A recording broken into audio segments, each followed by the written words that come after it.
Hello foodies, ఎలా ఉన్నారు అందరూ? I'm Kavitha, I'm also foodie. ఈ పళ్ళు ఏవో గుర్తుపట్టారా? నేరేడు పళ్ళు అండి. నేరేడు పళ్ళు నాకైతే చాలా ఇష్టం అండి. హెల్త్కి కూడా చాలా మంచిది కదా.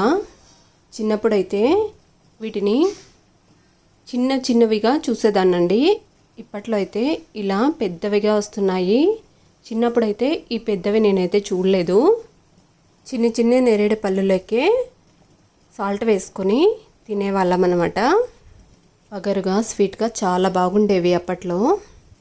ఇవైతే ఇప్పుడు షుగర్ పేషెంట్స్కి అలాగే డైజెషన్ ప్రాబ్లం ఉన్న వాళ్ళకి ఎక్కువగా యూస్ అవుతాయండి. ఈ నేరేడు పళ్ళలో చాలా రకాల హెల్త్ బెనిఫిట్స్ అయితే ఉన్నాయండి. కాసింత సాల్ట్ అద్దుకొని తింటే చాలా బాగుంటాయండి. మీకు కూడా నచ్చినట్టయితే